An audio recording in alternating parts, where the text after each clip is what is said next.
March 31 లోపు చేయాల్సినటువంటి కొన్ని ఇంపార్టెంట్ పనులు అయితే ఉన్నాయి. ఎవరైతే చేయలేదో ఈ వీడియో పూర్తి వరకు చూసిన తర్వాత మీకు ఈజీగా అర్థమైపోతుంది.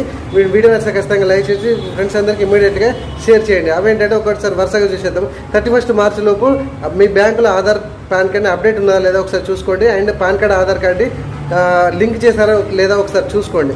నెక్స్ట్ వచ్చేసి మ్యూచువల్ ఫండ్స్లో ఎవరైతే ఈకేవైసీ సబ్మిట్ చేయలేదో ఈకేవైసీ అయితే ఖచ్చితంగా సబ్మిట్ చేసేసుకోండి, ఫిల్ చేసేసుకోండి. అండ్ ఐటీ రిటర్న్స్ ఎవరైతే చేయలేదో మార్చ్ 31 లోపు అండ్ అప్డేట్స్ లేదో అప్డేట్ అయితే చేసేసుకోండి. అండ్ నెక్స్ట్ వచ్చేసి జీవన్ ప్రమాణ్ లైఫ్ సర్టిఫికేట్స్ ఎవరైతే రిటైర్ అయితే గవర్నమెంట్ ఎంప్లాయీస్ వాళ్ళు Jeevan Pramaan life certificate submit చేసినప్పుడు మాత్రమే వాళ్ళకి లైఫ్ పెన్షన్ అయితే వస్తుంది. జాగ్రత్తగా ఒకసారి అప్డేట్ చేసుకోండి, మర్చిపోకండి. అండ్ తెలంగాణ స్టేట్కి సంబంధించి స్కాలర్షిప్స్ ఎవరైతే అప్డేట్ చేయలేదో స్కాలర్షిప్స్ అయితే వెంటనే ఇది అప్లికేషన్ అయితే చేసేసుకోండి. అండ్ తెలంగాణ స్టేట్కి సంబంధించి మీకు మున్సిపల్ ట్యాక్స్ కావచ్చు, హౌస్ ట్యాక్స్ కావచ్చు, నల్ల బిల్లులు కావచ్చు 31 మార్చ్ లోపే కట్టేసుకొని పోయే ప్రాబ్లం